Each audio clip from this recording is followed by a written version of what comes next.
Hello दोस्तों, प्यारे बच्चों, मेरा इस चैनल में आपका स्वागत है। आइए आज की वीडियो में हम समांतर श्रेणी के योग में समझ बनाएंगे। इस समांतर श्रेणी में मेरा 4 वीडियो बन चुका है, ये 5वां होगा। तो मैं आप सभी से आग्रह है कि उसमें आप जो है क्रम से देखेंगे तो निश्चित एक समझ बनेगा। आइए आज मैं आपको समझ बनाता हूँ समांतर श्रेणी का योग। जैसे 5, 7, 9, 11, 13 एक समांतर श्रेणी में है। यहाँ पे देखेंगे हम कि आपको मान लीजिए योगफल 3 पद का ज्ञात करना है, तो हम आसानी से ज्ञात कर सकते हैं। देखिए 5 + 7 + 9, 5, 7, 12 और 9, 5, 7, 12 और 9, 21। ये देखिए तीनों पदों का योगफल कितना, 21। मान लीजिए मैं बोलूँ 4 पद का ज्ञात करो, तो आप क्या करेंगे, 5 + 7 + 9 + 11।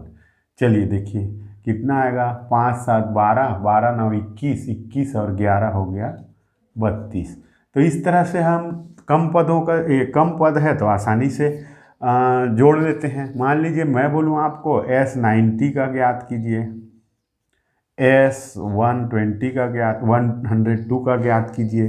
तो यहाँ पे थोड़ा सा जटिलता आ जाता है कि हम 90 पदों को जोड़ेंगे, 102 पदों को जोड़ेंगे, तो कहीं ना कहीं इस प्रकार समस्या आ जाता है।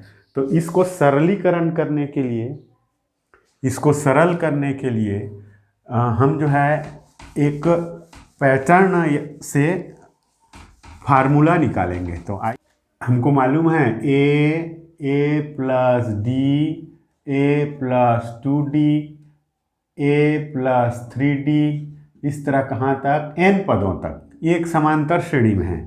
यहाँ पे आपको मालूम है a जो है प्रथम पद, d जो है सर्वांतर और n पद है, n पद तक का हमको योग ज्ञात करना है। तो मान लीजिए हमको 3 पद का योगफल ज्ञात करना है। S3 = a + d + a + 2d। देखिए 1 पद, 2 पद, 3 पद को मैं ऐसा जोड़ दिया। देखिए यहाँ पे ये मान लेते हैं पहला समीकरण। इसी को उल्टे क्रम में लिखते हैं। देखिए S3 = a + 2d, ये वाला, प्लस a + d + a, इसको मान लिए दूसरा समीकरण। 1 और 2 को जोड़ देते हैं। देखिए 1 + 2 जोड़ दिए तो क्या होगा, S3 + S3 = देखिए a + 2d।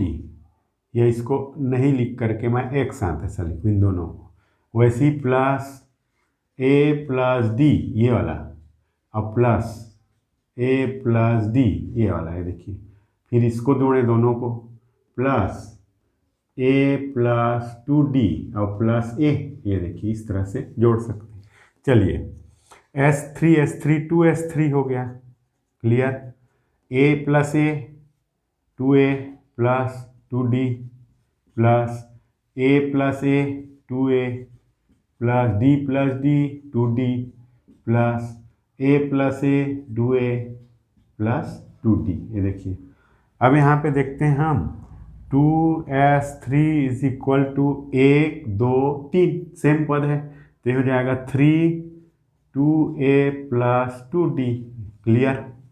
चलिए 2 को पक्षांतर कर दीजिए तो S3 = 3/2। ये देखिए जाके, और इसको लिखेंगे ऐसा 2a + 2 को क्या लिख सकते हैं, 3 - 1, और ये d। ये देखिए S3 = 3/2। इसी प्रकार यदि हम 4 पदों को जोड़ें तो क्या आएगा, ये एक पैटर्न आ जाएगा। S4 = 4/2, 2a + 4 - 1d, ऐसा 5 पदों को जोड़ेंगे। इसी क्रम में 5 पद को आप जोड़ के देखेंगे तो ये आएगा आपका 5/2। तो एक पैटर्न मिल जाता है। देखिए 2a + 5 - 1d। अब मैं बोलूँ n पदों को जोड़िए आप, n पदों को, तो Sn = क्या आ जाएगा, Sn = n/2, 2a + n - 1 और ये d। ऐसा इस तरह से एक हमको सूत्र मिल जाता है। n पदों का योगफल ज्ञात करने के लिए।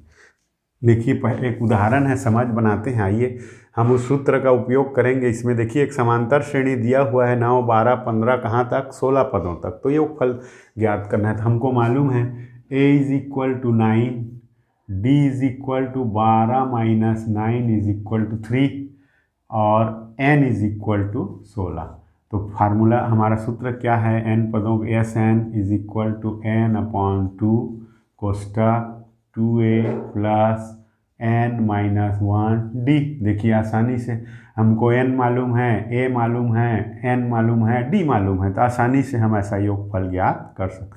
तो s 16 पदों का, तो 16 अपॉन 2 a कितना, देखिए 9 प्लस 16 माइनस 1 और d कितना 3। ये देखिए क्लियर, हल कर देते हैं। देखिए उत्तर निकल जाएगा आसानी से।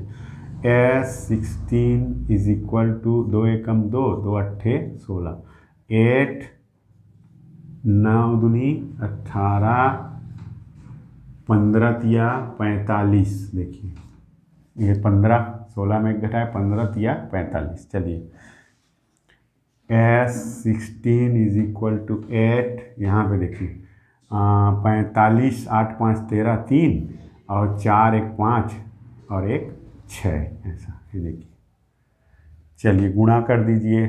s 16 इज इक्वल टू 8 तिया 24 का 4, हंसी लाए 2, 8 6 48 और 2 50, 504। देखिए 16 पदों का योगफल कितना, 504। यदि इस क्रम में रहे 9 12 15 ऐसा करते करते 16 पदों तक, तो उन संख्याओं का जो योगफल आएगा वो 504। तो इस तरह से आसानी से हल हो जाता है। ये देखिए दूसरा उदाहरण है। ये भिन्नात्मक संख्या है 1/15, 1/12, 1/10, 11 पदों तक, 11 पदों तक। तो इसको देखिए हम उसी फार्मूला का उपयोग करके सरल करेंगे तो बड़ा आसान है। देखिए तो यहाँ भी ये समांतर श्रेणी में है, तो a इज इक्वल टू कितना 1/15 है, और d इज इक्वल टू निकाल लेते हैं 1/12 ऋण 1/15। ये देखिए आपको मालूम है 12 और 15 का हम एलसीएम निकालें तो 60 आएगा।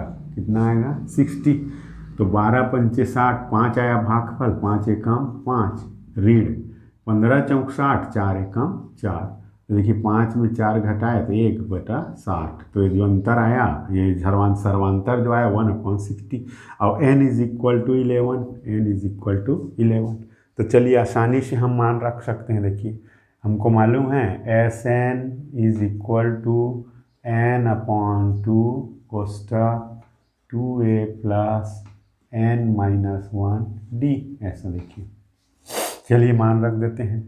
s 11/2 कोष्टक 2 a कितना 1/15 प्लस n कितना 11 माइनस 1 और d कितना 1/60। क्लियर, ध्यान से देखेंगे। चलिए हल करते जाते हैं। s 11 इज इक्वल टू 11/2, ये हो गया 2 एकम 2/15 प्लस 10 इंटू 1/60। देखिए यहाँ पे थोड़ा सरल कर देते हैं, ये 0 काट दिए। चलिए s 11 इज इक्वल टू 11/2, यहाँ पे 2/15 प्लस 1/6। ये देखिए इधर लिख देता हूँ मैं। चलिए इन दोनों का एलसीएम निकालें, वही प्रक्रिया। s 11 इज इक्वल टू 11/2 कितना आएगा 30। चलिए कर दीजिए हल।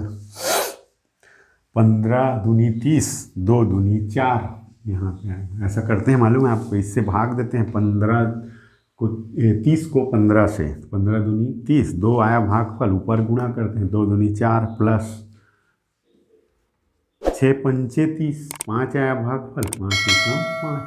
ऐसा ये आपको आना चाहिए। चलिए या यहाँ पे या का चिन्ह लगाएंगे, इम्प्लाइज दैट बोलते हैं। S11 इज इक्वल टू 11/2, देखिए 5 4 9/30, देखिए कट जाएगा, 3 तिया 9, 3 दहा 30। चलिए S11 is equal to 11/2 into 3/10, ये देखिए तो क्या आ गया, S11 इज इक्वल टू 11 तिया 33, 10 दूनी 20। तो ये योगफल आया, देखिए भिन्नात्मक संख्या था, 1/15, 1/12, 1/10, 11 पदों तक का योगफल आएगा 33/20। तो इस तरह मैं आपसे यही कहूँगा कि आप जितना ज़्यादा अभ्यास करेंगे उतना आपको सरल लगेगा, और पुस्तक में भी कई प्रकार का उदाहरण दिया हुआ है। तो मेरा आप सभी से आग्रह है कि आप ज़्यादा से ज़्यादा अभ्यास करें।